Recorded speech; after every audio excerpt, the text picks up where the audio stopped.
Imaginez accueillir une enfant dans votre foyer, jurer de la chérir comme la vôtre, puis la laisser seule, abandonnée, dans une maison vide.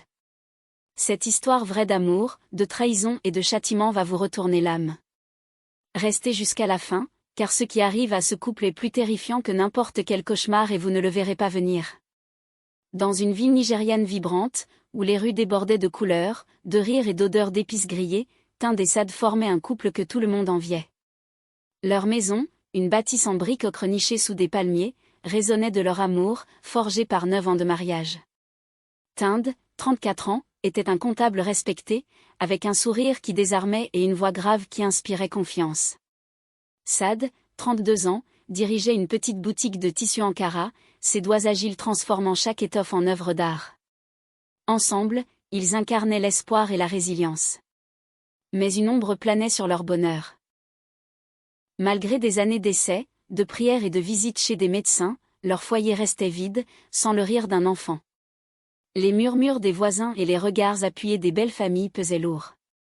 Un mariage sans enfant, est-ce vraiment un mariage, lançait la tante de Tind lors des repas de famille. Sad, blessé, serrait les dents, tandis que Tind la prenait dans ses bras chaque nuit, murmurant « Nous sommes assez l'un pour l'autre ». Pourtant, au fond d'eux, un vide grandissait, un désir brûlant d'entendre des pas d'enfants dans leur maison.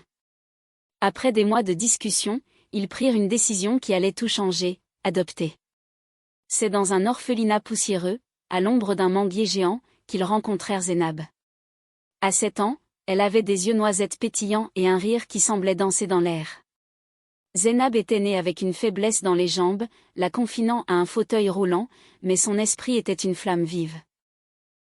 Elle racontait des histoires de princesses guerrières, faisait des blagues qui faisaient plier les adultes de rire, et rêvait de devenir médecin. Quand Tind s'agenouilla pour lui parler, elle lui tendit un dessin, une maison avec 3 silhouettes souriantes. « C'est nous » demanda-t-il, la gorge nouée. Zénab hocha la tête, timidement.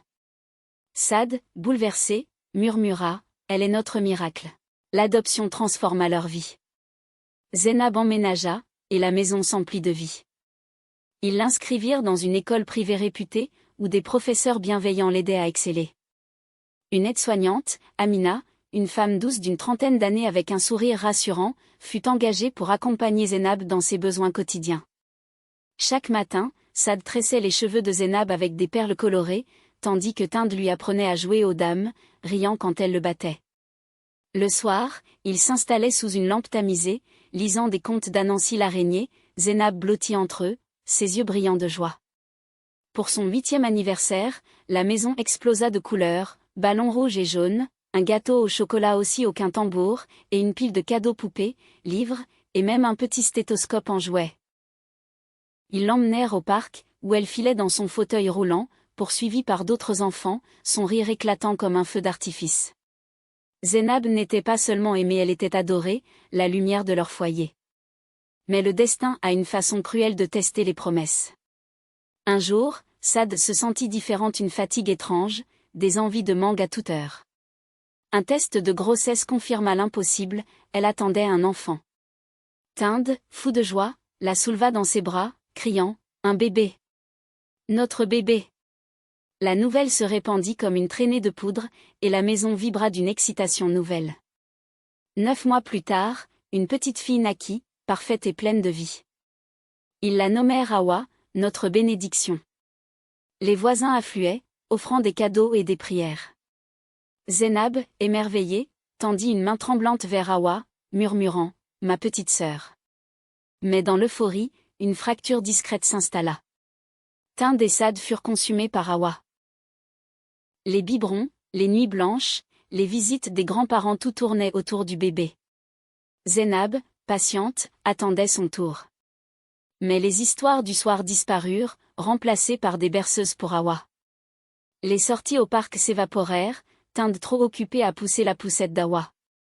Zénab essayait de se faire entendre, proposant de tenir Hawa ou de chanter pour elle, mais Sad, épuisé, la repoussait « Pas maintenant, Zénab. Tu vas la réveiller. » Ces mots, dits sans méchanceté, creusaient un vide dans le cœur de la fillette. Elle comprenait un bébé, c'est fragile, mais elle se sentait glisser dans l'ombre. Un jour, Amina reçut un appel urgent. Sa mère, gravement malade, avait besoin d'elle dans un village lointain. Elle prévint un des Saad, leur demandant de veiller sur Zénab. Ils hochèrent la tête, distraits. Mais le lendemain, ils firent l'impensable. Emballant des valises, ils partirent en vacances avec les jumeaux dans un hôtel luxueux au bord de la mer, laissant Zénab seule dans la maison. Pas un mot d'explication, pas un regard en arrière. La porte claqua, et le silence engloutit la fillette. Zénab, incapable de se déplacer sans aide, fixa la porte close, espérant leur retour. Les heures devinrent des jours. Elle survécut grâce à une boîte de biscuits et une bouteille d'eau qu'Amina avait oubliée sur la table. Assise dans son fauteuil, elle chantonnait pour se rassurer, mais la faim la rongeait. Le 4e jour, son corps s'affaiblit, sa voix s'éteignit. Elle pleurait, murmurant « Pourquoi vous ne m'aimez plus ?» La maison, jadis un cocon, était devenue une prison froide. Amina revint plus tôt que prévu. En ouvrant la porte, elle hurla. Zénab gisait dans son fauteuil, pâle, à peine consciente, entourée de miettes et de bouteilles vides. Les murs semblaient porter son désespoir. Amina, en larmes, la porta à l'hôpital, où les médecins branchèrent des perfusions, luttant pour la ramener à la vie. Elle appela un des Saad, mais leur réponse était laconique, « On arrive bientôt ». Ils étaient à la plage, riant avec les jumeaux. Amina, révoltée, contacta l'agence d'adoption. Monsieur Diallo, un homme d'âge mûr à la voix posée mais ferme, arriva à l'hôpital. En voyant Zénab, si frêle dans son lit, il serra les poings. « Cet enfant était un soleil quand nous l'avons confié, » dit-il, la voix tremblante. L'agence prit en charge ses soins et lança une enquête. Quand un des Saad rentrèrent, bronzés et insouciants, ils trouvèrent une lettre officielle, Zénab leur était retirée pour négligence criminelle.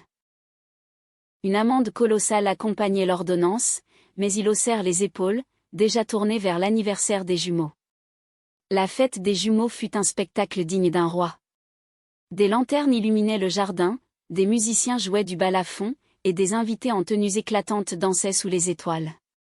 Kwame et Adama, vêtus de vêtements brodés d'or, riaient au centre de l'attention. La ville entière parlait de cette extravagance. Mais le lendemain, l'horreur frappa comme un éclair.